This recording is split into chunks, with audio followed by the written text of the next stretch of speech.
قربانی کے مسائل سے متعلق آج ارادہ ہوا کہ ان مسائل سے متعلق کلپ ریکارڈ کروا دیا جائے اور لوگوں کو قربانی کے بیسک مسائل بتائے جائیں. بہت زیادہ جو سوالات پوچھتے ہیں تو اس کو میں نے کچھ اشارے لکھ لیے اپنے سامنے تاکہ جو سوال بہت زیادہ پوچھے جاتے ہیں میں ان کے بارے میں ریکارڈ کروا دوں. تو میں انشاءاللہ یہ جو قربانی ہے اس کے بالکل شروع سے لے کے آخر تک ترتیب سے کوشش کرتا ہوں کہ مسائل بیان کروں, اور جو مسائل بہت زیادہ پوچھے جاتے ہیں اللہ تعالیٰ سے دعا ہے وہ سارے آ گئے.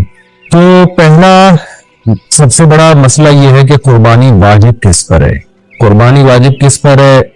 لم سم عوام کی سہولت کے لیے ایک نصاب بیان کرتا ہوں جو علماء بتاتے ہیں 52.5 تولہ چاندی. دیکھ لیے گا نیٹ پر. تو اتنی مالیت کا کسی کے پاس سونا ہو یا چاندی ہو یا تجارتی مال ہو, تجارتی مال کہتے ہیں وہ سامان جو بیچنے کے لیے آپ نے خریدا ہے, یا کیش رقم ہو, یا یہ کہ ضرورت سے زائد سامان. ضرورت سے زائد سامان کہتے ہیں وہ سامان جو پورے سال بھی استعمال نہ ہوتا ہو. تو ایسی کوئی چیز اگر آپ کے پاس اتنی مالیت کی پڑی ہوئی ہے, یا ایک نہیں 2-4 چیزیں مل کے اتنی مالیت کو پہنچ جاتی ہیں, یعنی خلاصہ یہ نکلا کہ آپ کے جو استعمال میں آنے والی چیزوں کے علاوہ آپ کے پاس اتنی مالیت کی مال موجود ہے, اور ضروری خرچے اس میں سے نکال دیں, قرضے نکال دیں, وہ سب نکال کے بھی اتنے پیسے آپ کے پاس بچتے ہیں 50, 55, 60 ہزار تک, تو پھر آپ پر قربانی واجب ہے. یہ بہت مختصر بتا رہا ہوں کیونکہ اگر میں اس کی نصاب کی ڈیٹیل میں گیا تو پورا کلپ اسی میں نکل جائے گا. تو لم سم ایک بتا رہا ہوں آپ کو کہ اتنا اماؤنٹ کسی کے پاس ہو تو اس پر قربانی واجب ہے. پھر بھی سمجھ میں نہ آئے تو اس بارے میں میرے دوسرے کلپ یوٹیوب پہ آپ کو مل جائیں گے, یا دوسرے علماء سے آپ تفصیل پوچھ لیں, وہ انشاءاللہ آپ کو ڈیٹیل بتا دیں گے. کیونکہ نصاب میں اگر میں زیادہ ڈیٹیل میں گیا تو بہت ہی لمبی بات ہو جائے گی پھر. تو اس پر قربانی واجب ہے. بڑا مسئلہ یہاں پر ایک یہ اٹھایا جاتا ہے کہ کیا گھر کا سربراہ اگر قربانی کر لے تو سب کی طرف سے کافی ہو جائے گی, یا جو بھی صاحب نصاب ہے جس میں بھی استطاعت ہے اس پر الگ سے قربانی واجب ہے. اس میں فقہاء کا اختلاف ہے. بعض علماء کی رائے یہ ہے کہ ایک آدمی اگر گھر کی طرف سے قربانی کر لے تو سارے اہل خانہ کی طرف سے کافی ہو جاتی ہے, اور اس کے بارے میں بعض تابعین سے آثار منقول ہیں, مصنف ابن شیبہ کی روایات ہیں. لیکن ہماری رائے یہ ہے, اور بر صغیر کے علماء کی رائے یہ ہے, اور امام ابو حنیفہ رحمہ اللہ تعالیٰ کی بھی رائے یہی ہے کہ ہر شخص پر الگ سے قربانی واجب ہے اگر وہ صاحب نصاب ہے. اور اس کی 2 دلیلیں بہت مضبوط ہیں. سب سے مضبوط دلیل رسول اللہ صلی اللہ علیہ وسلم کی حدیث ہے, من وجد سعة لأن يضحي فلم يضحي فلا يقربن مصلانا. آپ صلی اللہ علیہ وسلم نے فرمایا جس کے پاس قربانی کی طاقت تھی اور اس نے قربانی نہیں کی تو وہ ہماری عیدگاہ کے قریب بھی نہ پھٹکے. تو اس سے پتہ چلتا ہے کہ جس کے پاس بھی طاقت ہے, تو اس میں یہ نہیں ہے کہ گھر کا سربراہ سب کی طرف سے کرے گا. تو یہ جو ہے ایسا نہیں ہے, بلکہ صاف الفاظ حدیث کے کہ جس کے پاس بھی استطاعت ہے تو وہ اس پر قربانی اس کو کرنی پڑے گی. اور دوسری دلیل یہ ہے کہ عبادات میں کہیں بھی ایسا نہیں ہوتا کہ ایک کی عبادت دوسرے کی طرف سے کافی ہو جائے. تو اس پر قیاس کا تقاضا بھی یہی ہے کہ جب اسلام میں کوئی بھی ایک عبادت دوسرے کی طرف سے کافی نہیں ہوتی تو یہ کیسے ممکن ہے کہ قربانی جو مستقل سنت ابراہیمی ہے وہ ایک کرے اور دوسری کی طرف سے بھی وہ خود بخود ادا ہو جائے. تو یہ اس کا بھی تقاضا. بعض حضرات یہ دلیل دیتے ہیں کہ حضرت ابو بکر اور عمر رضی اللہ عنہما قربانی نہیں کرتے تھے. اچھا سوری, یہ دوسرے مسئلے کی دلیل ہے. تو پہلا تو یہ ہو گیا کہ قربانی ہر صاحب استطاعت پر لازم ہے. بیگم کے پاس اگر زیور ہے اور اتنی مالیت کا ہے تو اس پر بھی قربانی واجب ہے. پھر وہ الگ بات ہے کہ اس کی طرف سے میاں اس کی پرمیشن سے کر دے, یعنی واجب تو اس پر ہوگی لیکن ضروری نہیں ہے کہ وہ خود کرے, اس کی طرف سے اس کا میاں بھی کر سکتا ہے اس کی پرمیشن سے, اجازت سے, اور میاں اپنی طرف سے بھی یہ کر دے اور بیگم کی طرف سے بھی یہ کر دے. یعنی گھر کے ایک فرد کرے گا اور سب کی طرف سے کافی ہو جائے یہ نہیں ہے, بلکہ ہر فرد کو الگ کرنی پڑے گی. وہ الگ بات ہے کہ اپنے پیسے سے کرنا ضروری نہیں ہے, وہ فرد خود کرے یا کسی سے کروا دے. کہ جب کسی سے قربانی کروائے گا تو اس کو پیسے دے, یا جو قربانی اس کی طرف سے کر رہا ہے وہ خود اپنے پیسے استعمال کر لے تو بھی ٹھیک ہے. یعنی یہ بھی ٹھیک ہے کہ آپ کے جو ابا ہیں, آپ کے جو والد صاحب ہیں وہ قربانی کر رہے ہیں اور سب بالغ بچوں کی طرف سے کر رہے ہیں, پیسے کسی سے نہیں لے رہے, وہ بھی ٹھیک ہے, کوئی حرج نہیں ہے. یا شوہر بیوی کی طرف سے کر رہا ہے اور پیسے نہیں لے رہا اس سے تو بہت اچھی بات ہے، ایسا نیک شوہر اللہ میاں ہم سب کو دلائے۔ تو یا بیگم صاحبہ کر رہی ہیں اپنے خرچے پہ اور میاں کی طرف سے بھی کر رہی ہیں، میاں سے پیسے نہیں لے رہی، سبحان اللہ، بہت اچھا لگا آپ کو سن کے، تو ہمیں بھی بہت اچھا لگا۔ تو یعنی پیسوں کا ہر ایک کا ڈالنا ضروری نہیں۔ اچھا یہ بھی ایک مسئلہ ہوتا ہے کہ بڑا بھائی کر رہا ہے سب کی طرف سے اور سب سے آدھے آدھے پیسے لے رہا ہے قربانی کے، وہ یا تھوڑے تھوڑے پیسے لے رہا ہے، باقی پیسے اپنی جیب سے ڈال رہا ہے، تو بھی ٹھیک ہے۔ یعنی جس کی طرف سے قربانی ہو رہی ہے اس کے لیے خود سے پیسے یعنی خرچ کرنا ضروری نہیں ہے، اس کی طرف سے اگر کوئی اور خرچ کر دیتا ہے تو بھی ٹھیک ہے، چاہے پورے پیسے خرچ کرے یا آدھے پیسے خرچ کرے۔ قرضہ لے کے بھی قربانی کی جا سکتی ہے، آپ کے پاس اگر پیسے نہیں ہے تو آپ قرضہ لے کے کر سکتے ہیں، اگر آپ کو یقین ہے کہ میں یہ قرضہ بعد میں لوٹا سکتا ہوں۔ البتہ قرضہ کھا کے قربانی ٹھیک نہیں ہے کہ آپ نے کسی کا قرضہ دینا ہے، وہ مانگ رہا ہے، دروازے پہ کھڑا ہوا ہے، وہ دے نہیں رہے اور آپ اس کے پیسوں سے بکرے کاٹ رہے ہیں، آپ یہ ٹھیک نہیں ہے، یہ آخرت کے لیے بھی نقصان دہ ہے اور وہ بکرے کے لیے تو نقصان کو بہرحال ہے ہی ہے۔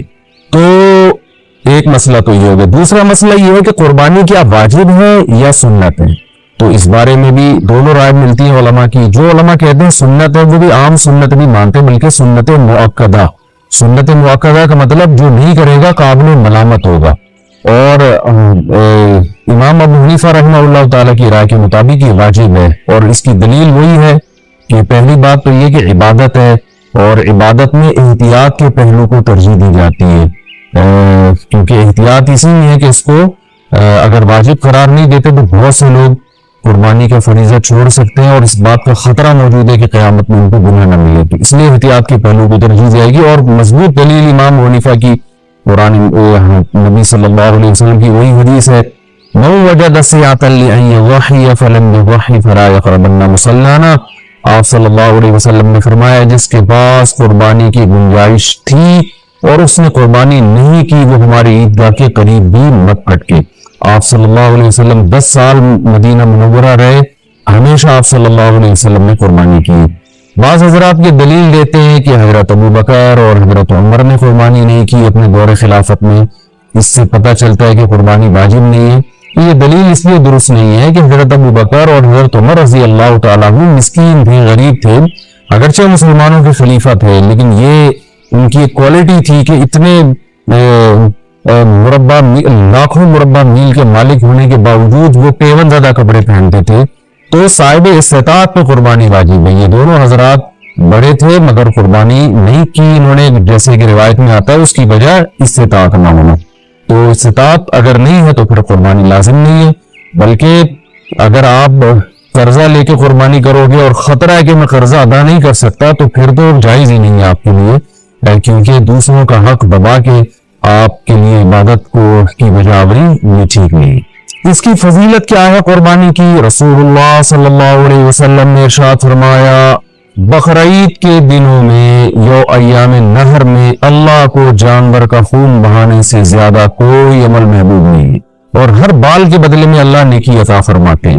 یہ قربانی کی بہت بڑی فضیلت ہے، اور اس کی فضیلت آپ علماء سے بیانات میں سنتے ہیں، میں بھی چونکہ بہت مختصر جلدی بات کر رہا ہوں تاکہ میں پورے موضوع کو جلدی سے سمیٹ لوں۔ گائے کاٹنی کیسے؟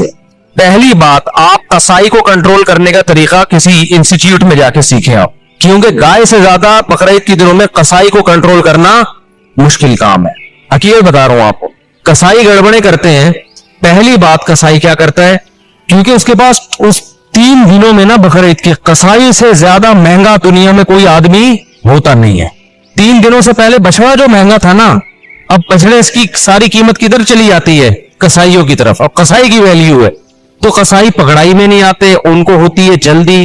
آپ لائے، پہلی گڑبڑ قصائی یہ کرتا ہے کہ جانور کو گرایا، منہ میں ہوتا ہے اس کا گٹکا، منہ میں ہوتا ہے پان، منہ ہلا ہی نہیں رہا ہوتا، تکبیر ہی نہیں پڑھ رہا ہوتا۔ وہ کیسے پڑے گا جب اتنا بڑا گٹکا منہ میں رکھ کے پیک کے ساتھ بیٹھا ہوا ہے؟ تو تکبیر نکلے گی تو گٹکا ضائع ہو جائے گا نا اس کا۔ نہیں یاری میرا خیال ہے بات سمجھنے، تو وہ چوری چلا رہا ہوتا ہے۔ ابے بھائی، تو آپ نے کیا کرنا ہے، قصائی سے بولے جانور گرا دو، اس کی ٹانگیں قبلہ رخ کر دو، جانور کی قبلہ رخ ٹانگیں جب کریں گے تو جانور کا رخ قبلے کی طرف ہو جاتا ہے۔ سمجھتے ہیں نا لوگ کیا کرتے ہیں کہ وہ ٹانگیں ادھر ہیں، منہ بیچارے کا گھما رہے ہوتے ہیں اس طرف کو، ٹھیک ہے نا؟ تو وہ بھی جانور بزبان حال کہتا ہے بیل میں ہوں، حرکتیں تیری ہیں بیل جیسی. تو اس کو گرا کے آپ نے کیا کیا، اس کا رخ کہاں کر دیا، قبلے کی طرف. بلکہ اور آسان کر کے بتاتا ہوں، جو ذبح کرنے والا ہے نا اس کا رخ قبلے کی طرف ہونا چاہیے. سمجھتے ہیں بات کو؟ تو اس طرح سے جانور کو گرائیں کہ آپ کا رخ کہاں بن رہا ہو. تو پاکستان میں اس کا طریقہ یہ ہے کہ جانور کا جو سر ہے وہ ہو جنوب کی طرف. جانور کا سر کس کی طرف ہو، جنوب کی طرف. دم کا رخ کس طرف ہو، شمال کی طرف. اور ٹانگیں کس طرف ہو جانور کی، قبلے کی طرف. تو اس سے آپ کا ہاتھ بھی صحیح بیٹھے گا، آپ کا سینہ کس طرف ہو جائے گا، قبلے کی طرف ہو جائے گا. سمجھ رہے ہو؟ لیکن یہ اس جانور کے ساتھ جو آسانی سے اس کام کے لیے تیار ہو جائے. بعض دفعہ جانور اتنا خطرناک ہوتا ہے کہ اس کو گھمانے میں بہت ٹائم لگتا ہے، تو پھر قبلے کی طرف رخ کرنا کوئی ضروری عمل نہیں ہے. جیسے تیسے اس کو کاٹ کے جانور کو بھی تکلیف سے بچاؤ، خود بھی ٹینشن سے بچو. کیونکہ بعض دفعہ اتنی مشکل سے گرا ہے، قابو میں نہیں آ رہا، اس کو قبلہ رخ گھمانے کی جگہ نہیں مل رہی، اتنے چکر میں جانور ہی اٹھ کے اس نے آپ کو قبلے کی طرف لٹا دیا. سب لوگوں سب لیٹے ہوئے ہیں، ٹھیک ہے نا. ایسے بڑے واقعات ہوئے ہیں.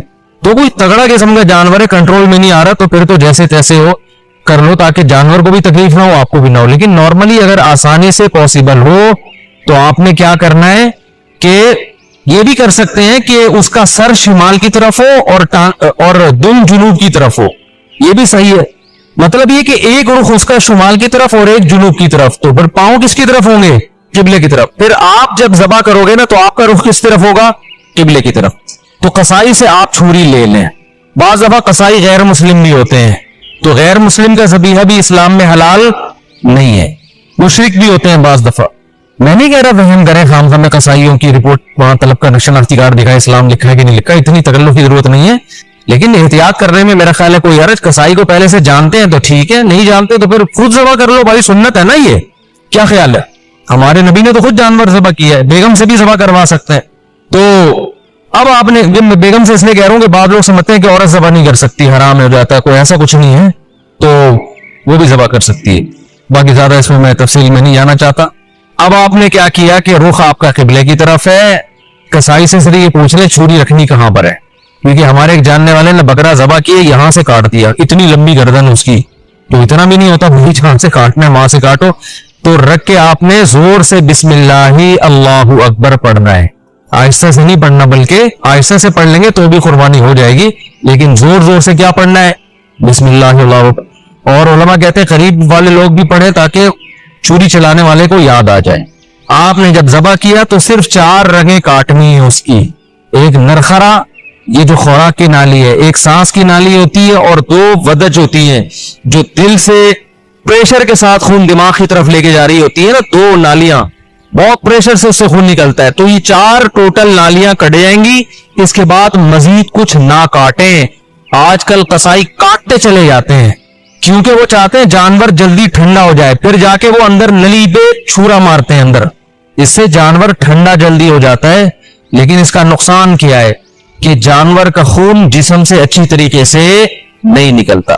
ذبح کرنے میں جو ایک بہت بڑی حکمت ہے وہ ہے کہ جانور کی باڈی سے اس کا خون نکل جائے. سارا خون اچھی چیز نہیں ہے. آپ گورے بھی اس بات کو مان رہے ہیں، وہ بھی ذبح کی طرف آ رہے ہیں کہ بلڈ نکلنا چاہیے. خون میں بیماریاں ہوتی ہیں، خون کو انسانوں کے کھانے کی چیز نہیں ہے. تو اب اگر یہ حرام مغز میں جب وہ مارتے ہیں نا چھورا، اس سے جانور کے اعصاب ٹھنڈے ہو جاتے ہیں. تو دماغ نے جو باڈی کو میسج بھیجا ہوا تھا کہ ایمرجنسی لگی ہوئی ہے تڑپو، اور باڈی تڑپ رہی تھی اور اس کی وجہ سے خون کیا ہو رہا تھا، بہت تیزی سے نکل رہا تھا.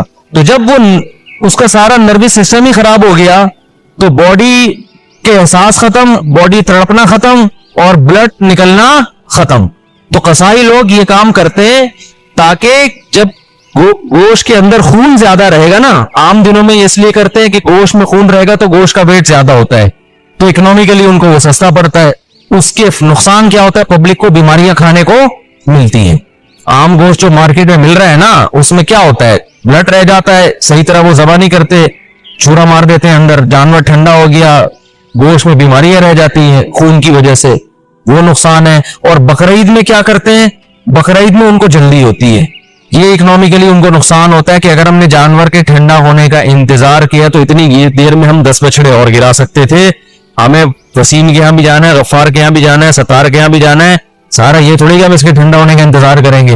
اتنی مشکل سے گرا ہے, قابو میں نہیں آ رہا, اس کو قبلہ رخ گھمانے کی جگہ نہیں مل رہی, اتنے چکر میں جانور ہی اٹھ کے اس نے آپ کو قبلے کی طرف لٹا دیا. سب لوگوں سب لیٹے ہوئے ہیں, ٹھیک ہے نا, ایسے بڑے واقعات ہوئے ہیں. تو کوئی تگڑا قسم کا جانور ہے, کنٹرول میں نہیں آ رہا, تو پھر تو جیسے تیسے ہو کر لو تاکہ جانور کو بھی تکلیف نہ ہو, آپ کو بھی نہ ہو. لیکن نارملی اگر آسانی سے پاسبل ہو تو آپ نے کیا کرنا ہے کہ یہ بھی کر سکتے ہیں کہ اس کا سر شمال کی طرف ہو اور دم جنوب کی طرف ہو, یہ بھی صحیح ہے. مطلب یہ کہ ایک رخ اس کا شمال کی طرف اور ایک جنوب کی طرف, تو پھر پاؤں کس کی طرف ہوں گے؟ قبلے کی طرف. پھر آپ جب ذبح کرو گے نا تو آپ کا رخ کس طرف ہوگا؟ قبلے کی طرف. تو قصائی سے آپ چھری لے لیں. بعض دفعہ قصائی غیر مسلم بھی ہوتے ہیں, تو غیر مسلم کا ذبیحہ بھی اسلام میں حلال نہیں ہے, مشرک بھی ہوتے ہیں بعض دفعہ. میں نہیں کہہ رہا وہم کریں خام خواہ میں قصائیوں کی رپورٹ وہاں طلب کا شناختی کارڈ دیکھا اسلام لکھا ہے کہ نہیں لکھا, اتنی تکلف کی ضرورت نہیں ہے. لیکن احتیاط کرنے میں میرا خیال ہے کوئی حرج. قصائی کو پہلے سے جانتے ہیں تو ٹھیک ہے, نہیں جانتے تو پھر خود ذبح کر لو بھائی, سنت ہے نا یہ. کیا خیال ہے؟ ہمارے نبی نے تو خود جانور ذبح کیا ہے, بیگم سے بھی ذبح کروا سکتے ہیں. تو اب آپ نے, میں بیگم سے اس لیے کہہ رہا ہوں کہ بعض لوگ سمجھتے ہیں کہ عورت ذبح نہیں کر سکتی, حرام ہو جاتا ہے, کوئی ایسا کچھ نہیں ہے, تو وہ بھی ذبح کر سکتی ہے. باقی زیادہ اس میں تفصیل میں نہیں جانا چاہتا. اب آپ نے کیا کیا کہ رخ آپ کا قبلے کی طرف ہے. قصائی سے صرف یہ پوچھ لیں چھری رکھنی کہاں پر ہے, کیونکہ ہمارے ایک جاننے والے نے بکرا ذبح کیے, یہاں سے کاٹ دیا, اتنی لمبی گردن اس کی. تو اتنا بھی نہیں ہوتا بھائی, جہاں سے کاٹنا ہے وہاں سے کاٹو. تو رکھ کے آپ نے زور سے بسم اللہ اللہ اکبر پڑھنا ہے. آہستہ سے نہیں پڑھنا, بلکہ آہستہ سے پڑھ لیں گے تو بھی قربانی ہو جائے گی, لیکن زور زور سے کیا پڑھنا ہے؟ بسم اللہ اللہ. اور علماء کہتے ہیں قریب والے لوگ بھی پڑھیں تاکہ چھری چلانے والے کو یاد آ جائے. آپ نے جب ذبح کیا تو صرف 4 رگیں کاٹنی ہے اس کی.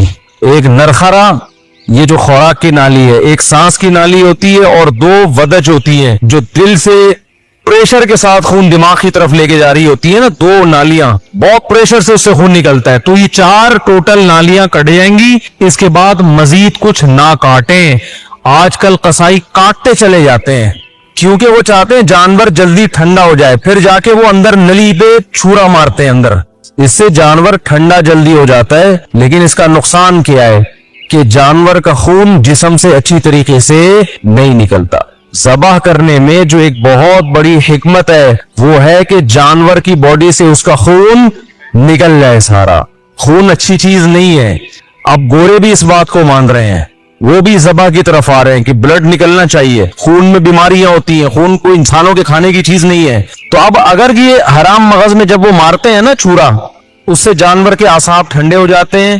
تو دماغ نے جو باڈی کو میسج بھیجا ہوا تھا کہ ایمرجنسی لگی ہوئی ہے, تڑپو, اور باڈی تڑپ رہی تھی, اور اس کی وجہ سے خون کیا ہو رہا تھا؟ بہت تیزی سے نکل رہا تھا. تو جب وہ اس کا سارا نروس سسٹم ہی خراب ہو گیا تو باڈی کے احساس ختم, باڈی تڑپنا ختم, اور بلڈ نکلنا ختم.